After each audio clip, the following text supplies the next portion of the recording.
আসসালামু আলাইকুম। সবাই কেমন আছেন? আশা করছি আল্লাহর রহমতে সবাই সুস্থ আছেন, ভালো আছেন। আলহামদুলিল্লাহ আমরাও ভালো আছি। আরও একটি নতুন ভিডিও দেখার জন্য আপনাদের সবাইকে আমন্ত্রণ জানাচ্ছি। আশা করছি আমার আজকের ভিডিওটি আপনাদের কাছে খুব ভালো লাগবে। শীত মানেই হচ্ছে পিঠাপুলি। শীতের মধ্যে পিঠাপুলি বানাতে যেমন ভালো লাগে, খেতেও কিন্তু অসম্ভব মজা লাগে। শীতের সময় যদি পিঠাপুলি না বানানো হয় তাহলে আমার কাছে মনে হয় শীতের যে একটা ফিল সেটাই আসে না। আজকে হচ্ছে আমি পাটিসাপটা পিঠা বানানোর প্রস্তুতি নিচ্ছি সকালের নাস্তার জন্য। কমিউনিটি পোস্ট দেখে নিশ্চয়ই বুঝে গিয়েছেন যে আপনাদের তানজিনা আপু এখন বাবার বাড়ি আছে। হ্যাঁ, আমি আমার বাবার বাড়ি আছি এখন, আর তাই তো আজকের ভিডিওতে আমি একদম ফিস করে ভয়েস ওভার দিচ্ছি। তার কারণ হচ্ছে সবাই ঘুমাচ্ছে, যেন কারোর ঘুমের ডিস্টার্ব না হয়, তাই আমি একদম আস্তে আস্তে কথা বলছি। কষ্ট করে কিন্তু আমার কথা বুঝে নেবেন, ঠিক আছে? আজকে বুধবার 11 ডিসেম্বর। আজকে হচ্ছে আমি আমার বাবার বাড়ি যাওয়ার প্রস্তুতি নিচ্ছি একদম সকাল থেকে। সবসময় দেখা গিয়েছে কি মানে ভিডিওতে অনেক কিছু স্কিপ করে যায়। সব কিছু আপনাদের সাথে শেয়ার করা হয় না আর কি। মানে ভিডিও বড় হয়ে যাবে এইজন্য। আর সব কিছু দেখানোও হয় না। অফ ক্যামেরায় কিছু কাজ করা হয় আর অন ক্যামেরায় কিছু কাজ করা হয়। তবে আজকে আমি যেটা করেছি, আজকের সম্পূর্ণ দিনের অল্প একটু ভিডিও ক্লিপ নিয়েছি যেন আপনাদের সাথে শেয়ার করতে পারি। আশা করছি আপনাদের কাছে খুব একটা খারাপ লাগবে না। পাটিসাপটা পিঠা বানানোর জন্য এখানে আমি প্রথমেই দুধের খিরসাটা তৈরি করে নিয়েছি। আর এখন হচ্ছে আমি পিঠা বানানোর জন্য একটা লিকুইড ব্যাটার তৈরি করে নিব। তার জন্য 2 কাপ পরিমাণ চালের গুঁড়া নিয়ে নিয়েছি, হাফ কাপ পরিমাণ ময়দা, 1/3 কাপ পরিমাণ গুঁড়া দুধ, আর হচ্ছে 1 চা চামচ লবণ, হাফ কাপ পরিমাণ চিনি। এখন সব কিছু আমি একটা হ্যান্ড মিক্সের সাহায্যে খুব ভালোভাবে মিক্স করে নিব। খুব ভালোভাবে মিক্স করে নিলে যেটা হবে, যখন আমরা পানি দিয়ে এটাকে মিক্স করব তখন খুব সুন্দর একটা লিকুইড তৈরি হবে। তা না হলে দেখা গিয়েছে কি পরে দলা পাকিয়ে যেতে পারে, ওইটা মিক্স করতে অনেক বেশি সময় লাগবে। তার জন্য আমি সব কিছু এখনই খুব ভালোভাবে মিক্স করে নিচ্ছি। মিক্স করা হয়ে গেলে পরিমাণ মতো পানি দিয়ে এখন একটা পাতলা ব্যাটার তৈরি করে নিব। এটা গরম পানিও না আবার ঠান্ডা পানিও না, এটা হচ্ছে আমরা যে পানি আসলে পান করি সেই পানিটাই, নর্মাল পানি আর কি। অল্প অল্প পানি দিয়ে আমি মিক্স করে নেব, একবারে পানিটা দিয়ে দিব না, তাহলে আবার অনেক বেশি পাতলা হয়ে যেতে পারে, তখন আবার পিঠাটা সুন্দর হবে না। তাই আমি অল্প অল্প করে পানি দিয়ে দেখে নিচ্ছি যে কতটুকু পরিমাণ পানি লাগবে। আপনি যদি একবার পিঠা বানানো শিখে যান না, তাহলে আপনার কাছে মনে হবে যে পিঠা বানানো আসলেই অনেক সহজ, আর এটা না জানলে আসলে অনেক বেশি কঠিন মনে হয়। আমি যে কখনো পিঠা বানাতে পারবো সেটা আমি কখনো কল্পনাও করিনি। সবসময় মায়ের হাতের আর শাশুড়ি মায়ের হাতের পিঠা খেয়েছি। আর এখন আমি সবাইকে পিঠা বানিয়ে খাওয়াই, আলহামদুলিল্লাহ। নানুমনির বাড়ি যাবে, তাই আজকে শিফার খুশিকে দেখে সে একদম খুশিতে সকাল সকাল ঘুম থেকে উঠে গিয়েছে। মানে খুব সকালে তার ঘুম ভেঙে গিয়েছে, আমি যখন উঠেছি তখনই সে উঠেছে। এখন কিচেনে এসে বলছে, মা আমার খুব ক্ষুধা লেগেছে, আমাকে কিছু খেতে দাও। পিঠা বানাতে তো আরও অনেকটা সময় লাগবে, তার কারণ হচ্ছে ব্যাটারটা কিছুক্ষণ রেস্টে রাখতে হবে। তাই আমার কাছে মনে হলো শিফাকে একটু দুধ দিয়ে চৌকোস দিই, তাহলে ও একটু খেতে পারবে। তো ও খাচ্ছে, দিয়ে দিয়েছি ওকে, ও একটু নাস্তা করে নিচ্ছে। আর ও খুব বেশি একটা পিঠা খাবে না, মানে পছন্দ করে, পাটিসাপটা পিঠা খুব পছন্দ করে, তবে অল্প খাবে, হয়তো একটা পিঠা খাবে। শিফা নাস্তা করছে, আমার হাতে এখন অনেকটা সময় আছে, তাই আমি সময়টা নষ্ট না করে চলে এসেছি কিচেনে। যে হাঁড়ি পাতিলগুলো আমি এখন ভরিয়েছি ওইগুলো আমি এখন পরিষ্কার করে নিব। বুঝতেই পারছেন আজকে বাবার বাড়ি যাব, অনেক কাজ, তাই সময় একদমই নষ্ট করা যাবে না। যেই সময়টাই পাবো সুযোগে সুযোগে সব কাজ গুছিয়ে নিতে হবে। এই যে হাঁড়ি পাতিলগুলো পরিষ্কার করছি দেখছেন, এগুলা কিন্তু আমি ঝুড়িতে রেখে যাব না। আমি রোদে শুকিয়ে সুন্দরভাবে মুছে তারপরে হচ্ছে আমি গুছিয়ে রেখে যাব, যেন ময়লা না হয়। যদি আমি এইভাবে ঝুড়িতে রেখে চলে যাই তাহলে দেখা গিয়েছে কি অনেক দিন পর আসবো, তো আবার আমাকে এগুলা পরিষ্কার করতে হবে আর নষ্টও হয়ে যাবে ধুলাবালি পরে। আমি এই প্রশ্নটা অনেক বেশি পাই, আপু আপনার হাঁড়ি পাতিলগুলো এত সুন্দর কিভাবে থাকে, এত পরিষ্কার, এত চকচকে, আপনি তো সবসময় রান্না করেন। আমি আসলে বিশেষভাবে কিছু করি না। আমি যেটা করি সেটা হলো, হাঁড়ি পাতিল ধুয়ে পরিষ্কার করার পর আমি এটাকে খুব ভালোভাবে শুকিয়ে নিই, তারপরে ভালোভাবে মুছে গুছিয়ে রাখি। ননস্টিকের হাঁড়ি পাতিল হোক বা অ্যালুমিনিয়ামের, সিলভারের, মানে যেই হাঁড়ি পাতিলই আপনি ব্যবহার করেন না কেন, সেটা যদি আপনি ভিজা অবস্থায় রেখে দেন তাহলে এটা একদমই নষ্ট হয়ে যাবে, একদম কালো হয়ে যাবে। আর আরেকটা কথা হচ্ছে, আমি হাঁড়ি পাতিল সাথে সাথেই পরিষ্কার করে ফেলি, জমিয়ে রাখি না।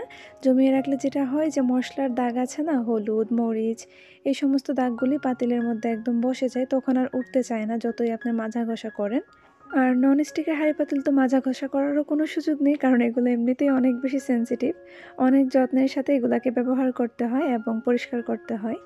দেখেন আপনাদের সাথে গল্প করতে, করতে এদিকে আমি পিঠাও বানিয়ে নিচ্ছি। মানে আপনাদের সাথে গল্প করা শুরু করলে না মানে কথা বলতেই ইচ্ছে করে, কথা বলতে ইচ্ছে করে এমন আরকি ব্যাপারটা। জানেন একটা সময় ছিল যখন আমি এই জায়গাটাতে এসে কথা বলতে এত বেশি ভয় পেতাম। আর সবকিছু বলার আগে আমি ১০ বার চিন্তা করতাম যে বলবো কিনা, বলা ঠিক হবে কিনা, কেউ কিছু মনে করবে কিনা। তবে এখন আর সত্যি বলতে তেমনটা মনে হয় না। তার একমাত্র কারণই হচ্ছে আপনারা। আপনাদের আমার প্রতি ভালোবাসা এত বেশি মানে যেটার ক্রেডিট আমি আপনাদেরকে না দিলেই নয়। কি যে ভালো লাগে যখন আমার আপুরা কমেন্টের মাধ্যমে আমাকে লিখে বলেন যে, "জানো আপু, আমার সাথে আমার আম্মুও তোমার ব্লগ ভিডিও দেখে এবং অনেক বেশি পছন্দ করে, তোমার অনেক বেশি প্রশংসা করে।" ও আচ্ছা, আমার কিন্তু অনেক, অনেক লিটল ভিউয়ার্স আছে। কিউট ডিব্বাগুলা মায়ের সাথে বসে, বসে আন্টির ব্লগ ভিডিও দেখে এবং আন্টিকে নিয়ে মার সাথে অনেক, অনেক গল্প করে। যত দিন যাচ্ছে আমি আপনাদের কাছে অনেক বেশি ঋণী হয়ে যাচ্ছি। মন থেকে আপনাদের সবাইকে অনেক, অনেক ধন্যবাদ আমাকে এত বেশি ভালোবাসা দেওয়ার জন্য। এক, এক করে আমি সবগুলো পিঠা বানিয়ে নিয়েছি। আমার পিঠা বানানো শেষ। আর আমি যখনই পাটিসাপটা পিঠা বানাই তখন একটু বেশি করেই বানাই। তানিম খুব পছন্দ করে। মানে আমার ছোট ভাই একটু বেশি করে বানিয়ে রাখলে সে একটু পর, পর একটু, একটু করে খাবে আরকি। আমি মনে হয় এই ১ম বার ভিডিওতে আমার ছোট ভাইয়ের নাম বলেছি, তাই না? কিচেনে পিঠা বানানো অবস্থায় শিফাকে আর শিফার মামাকে নাস্তা দিয়ে দিয়েছি আর এখন সবশেষে আমি নাস্তাটা করে নিচ্ছি। সকালের নাস্তার পর্ব শেষ করে এখন বাবার বাড়ি যাওয়ার প্রস্তুতি নিচ্ছি। মানে একটু গোছগাছ শুরু করেছি আরকি। হেয়ার অয়েলটা প্রায় শেষ পর্যায়ে আছে তাই রিফিল করে নিচ্ছি।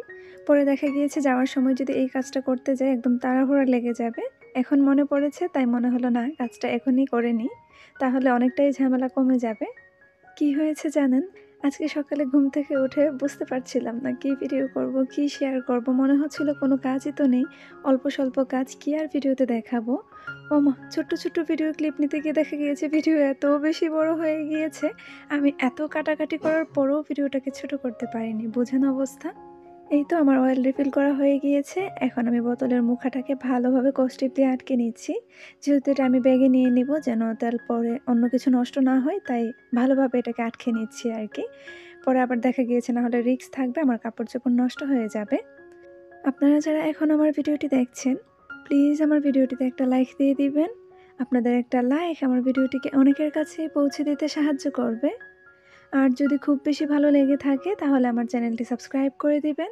সাবস্ক্রাইব করে পাশে থাকা বেল বাটনের অল অপশনটি প্রেস করে দিবেন যাতে করে আমি কোনো ভিডিও ছাড়ার সাথে সাথেই আপনার কাছে নোটিফিকেশন চলে যায়। আর যারা অলরেডি এই কাজটি করে দিয়েছেন আপনাদের সবাইকে অসংখ্য ধন্যবাদ। অনেকেই হয়তো আমাকে প্রশ্ন করতে পারেন, আপু তুমি লাস্টে ছোট কৌটায় এগুলো কি নিয়েছো? এগুলো হচ্ছে রোজমেরি। রোজমেরি আমাদের চুলের জন্য খুবই ভালো। আমি এই রোজমেরি দিয়ে হেয়ার টোনার বানাবো। তাই অল্প কিছু নিয়ে নিয়েছি ছোট্ট একটা কৌটায় করে যেন অল্প কিছুদিন যায়। শীতের সময় কোথাও বেড়াতে গেলে যেটা হয় অনেক বেশি ব্যাগ হয়ে যায়। তার কারণ হচ্ছে এক্সট্রা অনেক বেশি শীতের কাপড় নিতে হয়। আর শীতের কাপড় তো এমনিই অনেক ভারী হয়, অনেক বেশি জায়গা লাগে। তার উপরে সাথে যদি বাচ্চা থাকে তাহলে তো আর কোনো কথাই নেই। সেবার একটা শীতের জ্যাকেটই মনে হয় আমার অর্ধেক লাগেজ নিয়ে নিবে। আমি শুধু চিন্তায় আছি যে ওইটাকে আমি কিভাবে নিব। তবে আমি চেষ্টা করব ২ টার বেশি যেন লাগেজ না হয় যতই কষ্ট হোক। কারণ বেশি ব্যাগ করে ফেললে যেটা হয় জার্নি করা অনেক বেশি কষ্ট হয়ে যায়। এগুলিকে উঠানো, নামানো অনেক ঝামেলার। যদিও এই কাজগুলো আমাকে করতে হয় না, আমার ছোট ভাই সবসময় করে। তারপরও এখন আমি একটা ব্যাগ গুছিয়ে নিব। তারপর হচ্ছে দুপুরে রান্না করে খাওয়া-দাওয়া করে ফ্রি হয়ে আরও একটা ব্যাগ গুছাবো। সবকিছু একসাথে গুছানোর মতো সময় এখন আমার হাতে নেই। দুপুরে রান্নার সময় হয়ে গিয়েছে, এখন রান্না করতে হবে। আমি যেদিন আমার বাবার বাড়ি যাই সেদিন হচ্ছে আমি বিরিয়ানি, খিচুড়ি এই টাইপের খাবার রান্না করি যেন একটার বেশি আর রান্না না করতে হয়। আর ড্রাই খাবারটাই রান্না করি যেন থাকলে ওইটা সাথে করে নিয়ে যেতে পারি, না হলে তো খাবারটা নষ্ট করতে হয় বা ফেলে যেতে হয়। খাবার নষ্ট হলে সেটা হচ্ছে আলাদা কথা, কিন্তু ভালো খাবার ফেলে দিতে কিন্তু অনেক বেশি মানে খারাপ লাগে যে খাবারটা তো ভালো আছে, মানে এটা ফেলে দিতে একদমই ইচ্ছে করে না। তো আজকে আর বিরিয়ানি, খিচুড়ি কিছু রান্না করছি না। তার কারণ হচ্ছে গতকালকে আমরা খিচুড়ি রান্না করেছি, খেয়েছি। আজকে তো আর ভালো লাগবে না। আর বিরিয়ানি রান্না করলেও ভালো লাগবে না যেহেতু গতকালকে মাংস দিয়ে খিচুড়ি রান্না করা হয়েছিল। তাই আজকে আমি একটু চিংড়ি মাছ ভুনা করে নিব আর সাথে হচ্ছে বেগুন ভাজি করে নিব। চিংড়ি মাছ রান্না করলে শিফা খুব খুশি, খুশি খেয়ে নিবে কারণ চিংড়ি মাছ ওর অনেক বেশি পছন্দ। আমি সবসময় ফ্রিজে মাছ মাংস ভালোভাবে ধুয়ে পরিষ্কার করে রাখি। তবে চিংড়ি মাছটা আনা হলে আমি যেটা করি, এটাকে ফ্রিজে রেখে বরফ করে নিই, তারপর কাটি। কারণ চিংড়ি মাছ আমার কাছে বরফ থাকা অবস্থায় কাটতেই বেশি ভালো লাগে। তা না হলে দেখা গিয়েছে কি অনেক বেশি নরম থাকে, ভালোভাবে কাটা যায় না। আমি মাছগুলো খুব ভালোভাবে পরিষ্কার করে কেটে নিয়েছি আর খোসাটা রেখে দিয়েছি। চিংড়ি মাছের খোসা ছাড়িয়ে ফেললে না রান্না করার পর দেখতে তেমন একটা ভালো লাগে না। আর খোসাটা রেখে দিলে তখন রান্না করলে দেখতে অনেক ভালো লাগে। এটা তো আর খাওয়া হয় না, পরে ফেলে দেওয়া হয়। তারপরেও দেখার সৌন্দর্যের জন্যই হয়তো আমরা সবাই খোসাটা রেখে দিই। অনেকে আবার খোসাটা পরিষ্কার করেও রান্না করেন। আসলে এটা যার যার পছন্দ। বাসায় একটা বেগুন ছিল, তো সেটা আমি কেটে নিয়েছি ভাজি করার জন্য। বেগুন ভাজি করে নিব আর চিংড়ি মাছ ভুনা করে নিব, বাস আমাদের দুপুরের খাবার হয়ে যাবে। যদিও বেগুনটা অনেক বড় ছিল, আমি সম্পূর্ণ বেগুনটা ভাজি করব না, তাহলে তো আর খাওয়া হবে না। এদিকে আমি চিংড়ি মাছও ভুনা করে নিয়েছি। সবশেষে সুঘ্রাণের জন্য ধনিয়া পাতা আর কাঁচামরিচ দিয়ে আমি নামিয়ে নিয়েছি। আমি যেদিন আমার বাবার বাড়ি যাই, আমার আম্মা ওই দিন ফোন দিয়ে বলবে যে বাসায় দুপুরের কিছু রান্না করো না, বাড়িতে এসে তারপর দুপুরের খাবার খেয়েও সকাল সকাল চলে এসো। তবে আমি কি আর চাইলেই সকাল সকাল যেতে পারি? আমার বাসায় কত কাজ থাকে, সব কিছু গুছিয়ে সুন্দরভাবে রেখে যেতে হয়। একদম সন্ধ্যা হয়ে যায় যেতে যেতে, বা বিকেলের দিকে যেতে হয়। এই তো আমার দুপুরে রান্না হয়ে গিয়েছে। আমি আজকে আর ডাইনিং টেবিলে খাবার নিচ্ছি না, এভাবেই প্লেটটা সাজিয়ে দিয়ে দিচ্ছি সবাইকে। দুপুরের খাওয়া দাওয়া করার পর আমি কিচেনটাও খুব ভালোভাবে পরিষ্কার করে গুছিয়ে নিয়েছি। এখন আর গোছানোর মতো তেমন কিছু নেই, সব কিছুই গোছানো হয়ে গিয়েছে। সকালের নাস্তার জন্য যে পাটিসাপটা পিঠাগুলো বানানো হয়েছে, এখানে অনেকগুলো পিঠাই রয়ে গিয়েছে। এগুলো আমি একটা বক্সে করে নিয়ে নিচ্ছি, এখন বাড়িতে নিয়ে যাব। ভিডিও দেখে অনেক আপুরাই অনেক কিছুর প্রাইস জিজ্ঞেস করেন। আমি আসলে প্রাইসটা না ওইভাবে মনে রাখতে পারি না, মানে ভুলে যাই কেন জানি। একজন আপু হয়তো আমাকে শিফার এই ড্রেসটার প্রাইস জিজ্ঞেস করেছিলেন, আমার আসলে মনে নেই, আমি হয়তো রিপ্লাই করতে পারিনি। অনেক সময় দেখা গিয়েছে কি কমেন্ট হারিয়ে ফেলি। তো শিফার এই ড্রেসটার প্রাইস ছিল সম্ভবত ৫,৫০০ টাকা, আর না হয় ৫,০০০ টাকা, মানে দুইটার একটা হবে আর কি। বোরখা লাভার হয়ে কি যে এক বিপদে আছি এটা বলে বোঝানো যাবে না। মাথায় শুধু সারাদিন বোরখা ঘোরাঘুরি করে, কি যে করি। মানে আমার শুধু বোরখা দেখলেই কিনতে ইচ্ছে করে। আর বোরখা পেলে আমি যেই পরিমাণে একটা খুশি হই, আমার কাছে মনে হয় পৃথিবীর আর অন্য কোনো কিছুতে আমি এত বেশি খুশি হই না। আচ্ছা, কোনো বোরখা পাগলি যদি একসাথে ৩টা বোরখা গিফট পায়, আপনারা কি ফিল করতে পারছেন যে তার মনের অবস্থা কি হতে পারে? আমি তো এত পরিমাণ খুশি বলে বোঝাতে পারবো না। আর হ্যাঁ, আজকের এই ৩টা বোরখাই কিন্তু আপনাদের ভাইয়া আমাকে গিফট করেছে। এই ১ম বার আপনাদের ভাইয়া আমাকে বোরখা গিফট করেছে সত্যি বলতে। এই ৩টা বোরখা কিনতে আমার ১ মাস সময় লেগেছে। আমার কোনোভাবেই পছন্দ হচ্ছিল না। আর আপনাদের ভাইয়া তো প্রতিদিন আমাকে ফোন দিয়ে আমি বোরখা কিনেছি কিনা বারবার শুধু এটা বলছিল যে, "তাড়াতাড়ি নিয়ে নাও, তাড়াতাড়ি নিয়ে নাও।" আমি যেহেতু সব জায়গাতেই বোরখা পরি, তাই আমার বোরখা অনেক বেশি লাগে। আর তাছাড়াও এটা আমার শখ বলতে পারেন। আমার কাছে খুব ভালো লাগে। আমার কাছে অনেক, অনেক বোরখা কালেকশন থাকবে। আর বোরখা পরতেও আমি অসম্ভব পছন্দ করি। আমার কাছে কি মনে হয় জানেন? মেয়েদেরকে বোরখাতেই বেশি সুন্দর লাগে। আমি পরছি তাই বলে না, আমার কাছে খুব ভালো লাগে যে কেউ বোরখা পরলে আমার কাছে দেখতে এত বেশি ভালো লাগে। তো আমি আপনাদেরকে ভালোভাবে দেখাতে পারছিলাম না, তাই মনে হলো যে একটু পরে দেখাই। তাহলে হয়তো ভালোভাবে বুঝতে পারবেন। আর আমি কি যে খুশি হয়তো আমাকে দেখেই বুঝতে পারছেন। এইবার হচ্ছে আমি সেই ধরনের কালারগুলি নেওয়ার চেষ্টা করেছি যেই কালারগুলো আমার হয়তো পরা হয়নি, সেই কালারগুলিই আমি নিয়েছি। সত্যি বলতে এই বোরখাটা আমার কাছে খুব ভালো লেগেছে, অনেক বেশি পছন্দ হয়েছে। তবে ক্যামেরাতে হয়তো এভাবে বোঝা যাচ্ছে না, সানলাইটের কারণে বারবার শুধু ফ্ল্যাশ পড়ছে, কালারও ভালোভাবে ফুটে উঠছে না। মেয়েরা যদি আয়নার সামনে দাঁড়িয়ে ঢং না করে, তাহলে আমার কাছে মনে হয় যে আয়নাও খুব লজ্জা পাবে। জন্মগতভাবেই মেয়েরা ডঙ্গি হয়, তাই না? আচ্ছা, এখন হচ্ছে আমি একটা ব্ল্যাক বোরখা নিয়েছি এখানে। এটা খুবই সুন্দর। মানে এটাতে সম্পূর্ণটাতেই হচ্ছে পুঁতির কাজ করা। এখানে কোনো ধরনের কোনো সুতার কাজ করা নেই। এটা হচ্ছে একদম দুবাই থেকে ইম্পোর্ট করা দুবাই আবায়া। এটাও অনেক সুন্দর। যদিও আমি বলেছি যে ফ্ল্যাশের কারণে ভালোভাবে কালার বোঝা যাচ্ছে না। এটার কালারটাও কিন্তু একদম ব্ল্যাক কালার। আর এটার যে জিনিসটা আমার কাছে সবথেকে বেশি ভালো লেগেছে, এই যে সাইডের ডিজাইনটা, এটা এত বেশি সুন্দর লেগেছে। আমি শুধুমাত্র এই সাইডের ডিজাইনটা দেখেই নিয়েছি। আর দেখা গিয়েছে ব্ল্যাক কালারের বোরখা খুব একটা কেনা হয় না, তাই মনে হলো যে একটা নেই, ভালো লাগবে। আর এই বোরখাটা তো আপনারা অলরেডি দেখে নিয়েছেন, আমি কমিউনিটিতে ছবি পোস্ট করেছি।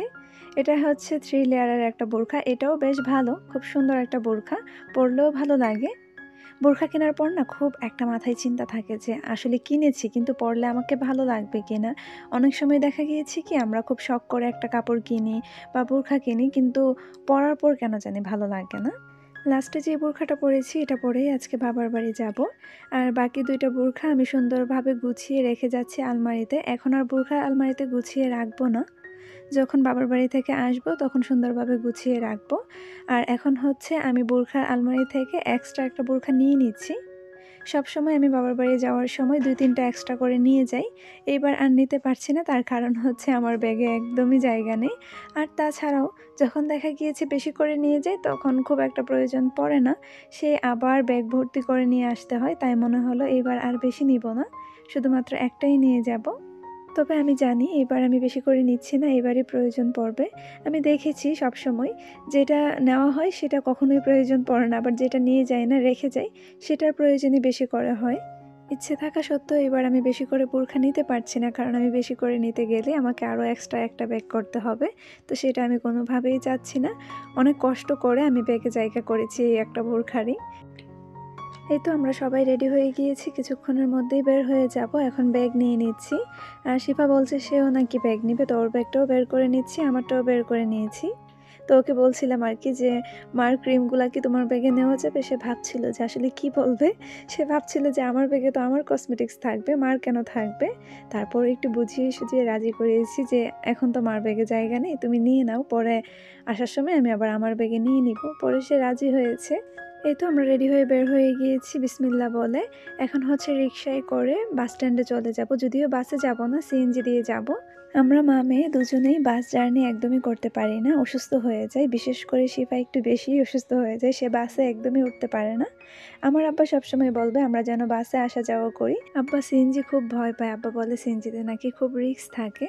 ২টা রিকশা নিয়ে আমরা চলে এসেছি সিএনজি স্টেশন। আজকে আর বাস স্ট্যান্ডে নামিনি, সিএনজি স্টেশনে চলে এসেছি। তো আসার পর সাথে সাথেই একটা সিএনজি পেয়ে গিয়েছি। সাথে সাথে সিএনজি পেলে কি হবে, সিএনজিওয়ালা মামা তো ৫ জন না হলে যাবে না। অবশেষে আমাদেরকে সিএনজিতে আধা ঘন্টা বসিয়ে রাখার পর সিএনজিওয়ালা মামার আমাদের প্রতি একটু মায়া দয়া হয়। উনি একজন যাত্রী না নিয়েই বিসমিল্লাহ বলে ওনার শুভযাত্রা শুরু করেন। কিছুক্ষণ যেতে না যেতে ইয়া লম্বা জ্যামে পড়েছি দেখেন, একদম সব গাড়ি চুপ করে বসে আছে, কিছু তো করার নেই। আর এই জ্যামে পড়ার ব্যাপারটা আমার কি যে বিরক্ত লাগে বলে বোঝানো যাবে না। কিছু তো করার নেই, এখন আসলে ব্রাহ্মণবাড়িয়ার রাস্তার কাজ চলছে, তাই প্রায়ই এরকম জ্যামে পড়তে হয়। শুধু কি জ্যামে বসে থাকতে হয়, আরও যে কত কি ফেস করতে হয় আপনাদেরকে দেখাবো, আপনারা আমার সাথেই থাকুন। কি দেখে কি মনে হচ্ছে অনেক বেশি কুয়াশা করেছে? না না, একদমই না, এগুলা হচ্ছে সব ফ্রি মেকআপ। আপনি যদি ব্রাহ্মণবাড়িয়ার মানুষ হয়ে থাকেন তাহলে আপনি কখনোই এই মেকআপ ছাড়া আপনার গন্তব্যস্থানে পৌঁছাতে পারবেন না। আপনার ইচ্ছার বিরুদ্ধেই আপনাকে এই মেকআপ নিতে হবে। কি লাভ বলেন এত দাম দিয়ে মেকআপ প্রোডাক্ট কেনার আর এত দামি দামি মেকআপ কিনে মেকআপ করার? আমাদের ব্রাহ্মণবাড়িয়ার রাস্তায় তো ফ্রি ফ্রি মেকআপ পাওয়া যায়। তবে আপনার দামি দামি ব্র্যান্ডের মেকআপ আর এই ফ্রি মেকআপের মধ্যে খুব বেশি ব্যবধান নেই, অল্প একটু তফাৎ আছে। সেটা হলো আপনার দামি মেকআপ হয়তো আপনার সৌন্দর্য বাড়িয়ে দিবে, আর এই ফ্রি মেকআপ হচ্ছে আপনার সৌন্দর্য কমিয়ে দিবে আর আপনাকে বৃদ্ধ বানিয়ে দিবে। মানে আপনার বয়স যা আছে তার থেকে কয়েক গুণ বাড়িয়ে দিবে, বাস এইটুকুই, আহামরি কোনো তফাৎ নেই। যাই হোক, মজা করেছি, কেউ কিছু মনে করবেন না। চলে আসছি বাবার বাড়ি, আজ এইখানেই বিদায় নিচ্ছি। আসসালামু আলাইকুম, আল্লাহ হাফেজ।